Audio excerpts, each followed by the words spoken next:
Understanding how the Federal Reserve affects mortgage interest rates is not as complicated as you think. My name is David Johnson, and I'm a mortgage banker, and I'm going to talk to you today about the Federal Reserve and residential mortgage rates and how the two affect one another. Starting off, just real briefly, most everyone has heard of the Federal Reserve, and they understand that it, from watching news headlines, and that it last year raised interest rates several times. The Federal Reserve has an interest rate that's called the federal funds rate, that whenever you hear about the Federal Reserve raising rates, that's actually what they're raising.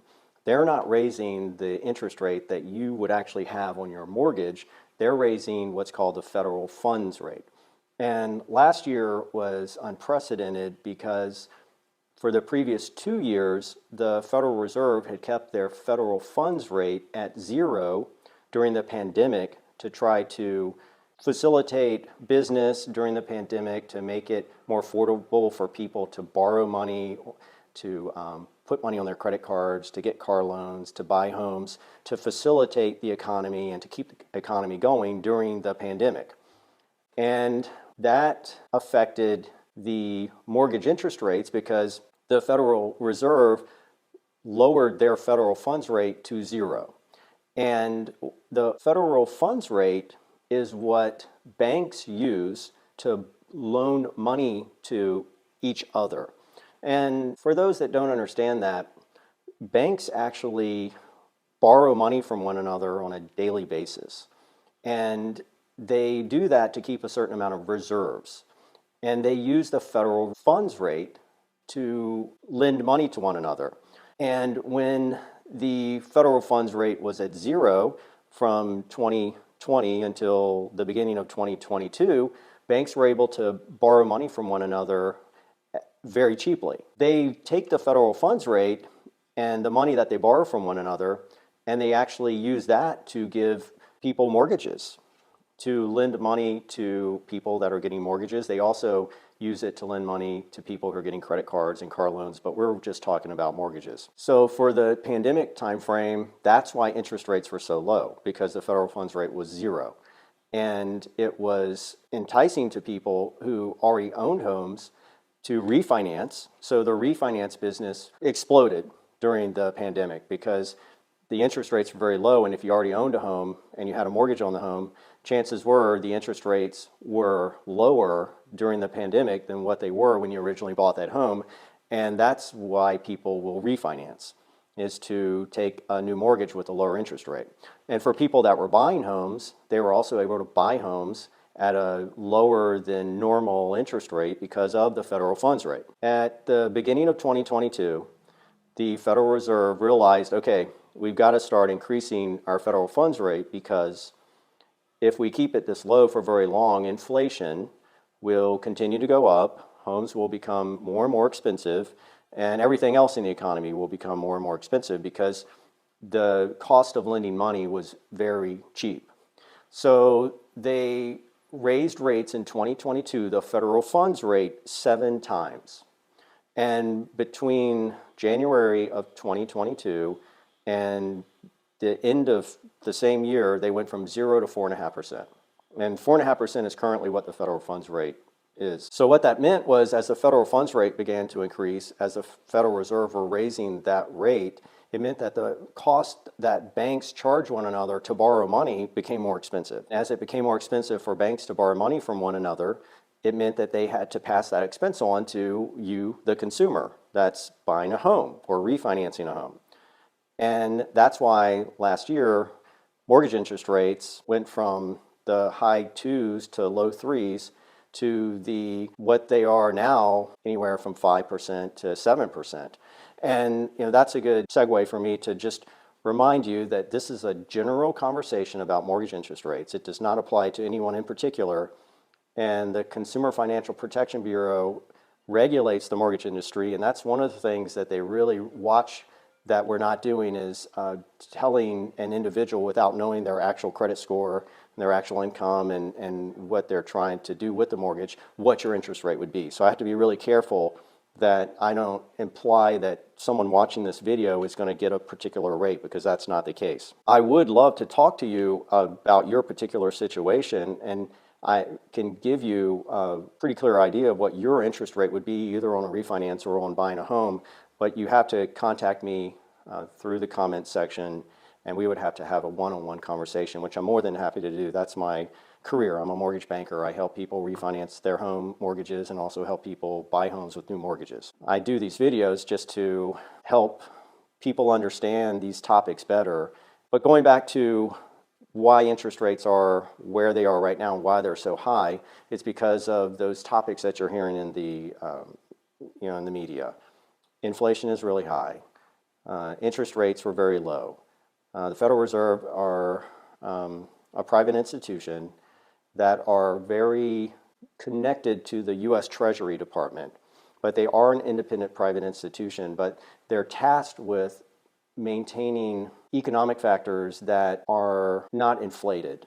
And they do that, the prices aren't inflated. Housing isn't too expensive for people to afford a home.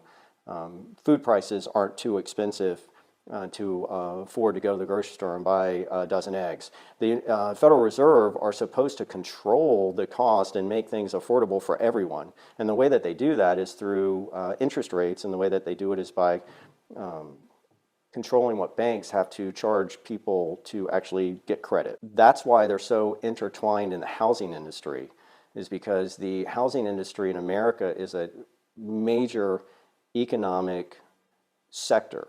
And because of that, the Federal Reserve are very involved in the housing sector through mortgage interest rates, because they know that they have to control or attempt to control the housing industry, control prices, and make sure that they're affordable for as many people as possible, as well as mortgages. Right now, it just happened to be in a time where they've had to react to the pandemic economy that we were in for 2 years, and they are trying to get control of the economy that they, in some regards, made too affordable for 2 years. So what they do, the Federal Reserve that is raise and lower rates. Now, right now we happen to be in an environment where those rates are being raised. And from everything that I read and a lot of the guidance that we get in the industry, they are predicting that they will continue, and you're probably hearing this in the media and news channels. If you're thinking about buying a home or you're thinking about refinancing, you're hearing that the Federal Reserve are going to probably raise rates by another 0.5%. And that's the same guidance that we're getting in the industry from organizations, that they probably will raise the federal funds rate another 0.5%, which would take it up to 5. It's at 4.5% right now. And then once they raise it to 5, they are planning on tapering off, and there are some that are even saying that at the end of this year, 2023, by the third quarter, they may begin to lower the rate, which would be spectacular for the housing industry, because it would mean that interest rates are more affordable, and it would mean that more people can qualify for mortgages. And that's really wonderful. From being a person within the industry, we would prefer that rates would be lower than higher. Okay, to summarize, so far in this video, we've talked about what the Federal Reserve is, why they are tasked with affecting mortgage interest rates, and how they do that through the federal funds rate. Now, what I'd like to talk about is one of the factors that they use to determine if they should continue raising rates, the federal funds rate, or begin to stabilize and even lower the federal funds rate, is what's called the CPI, the Consumer Price Index. And the Consumer Price Index is a range of prices of different things that people buy that live in urban areas, fuel, food, household items. And that CPI data is based on those different items and whether or not the cost of those items is going up or down. And the Federal Reserve pay close attention to the CPI, because they feel like if the CPI is going down, then it means that they are successfully controlling the prices of the items that people use to live. And in December, it was the first time in 2022 that CPI data actually went down. It was a very, very small decrease, It went to negative 0.01, which means it fell below zero. And that was, encouraging from a Federal Reserve perspective, because that's what they are trying to accomplish. They're trying to, through raising interest rates, cause the price of household items and the goods that people use, including buying homes, to go down and become more affordable. So that was very encouraging, and it also supported the idea that they'll raise rates 0.5% more before beginning to taper off.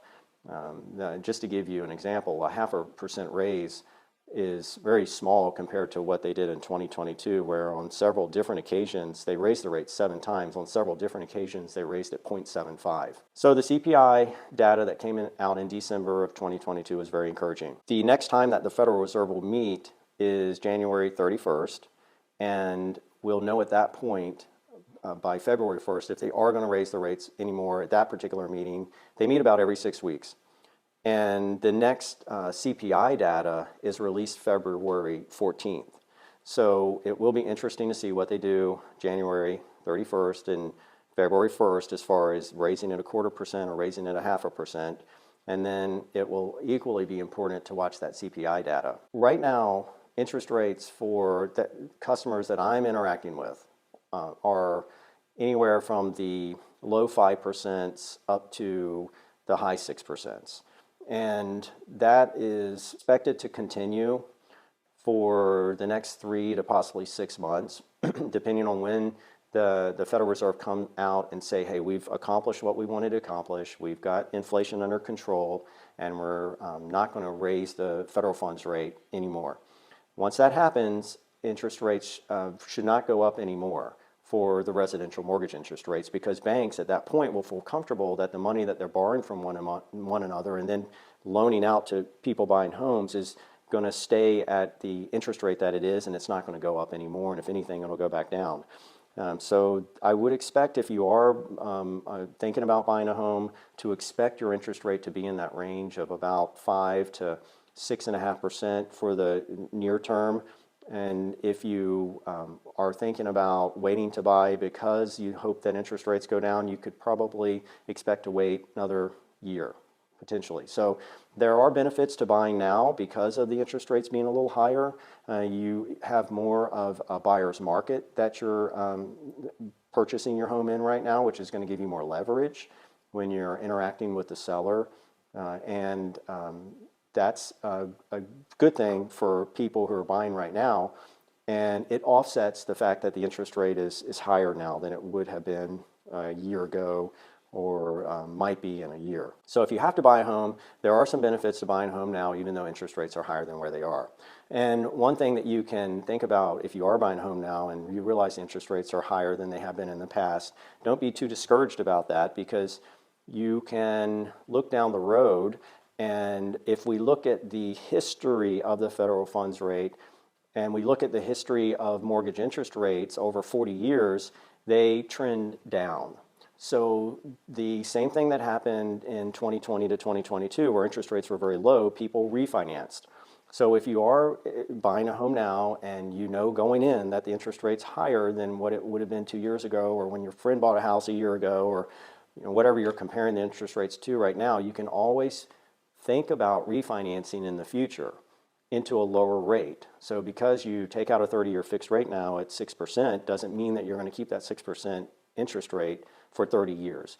When rates come down, and we all would expect them to, you can refinance. With all that being said, I think I've said enough today. I would like to thank Julia Cressman with Golden Media Management for helping me produce these videos. I couldn't do it without her, and I appreciate her help. And I would recommend that if anyone watching this video would like to look her up, Google her company, Golden Media Management. She's a wonderful person that's really making these possible for me, and I highly recommend her. And again, I appreciate you watching this particular video. And if you'd like to see more of these types of videos on the mortgage industry, I encourage you to subscribe to my channel. And if you do have any questions about interest rates or your particular situation, please comment below, and I'd be more than happy to reach out to you. Thank you.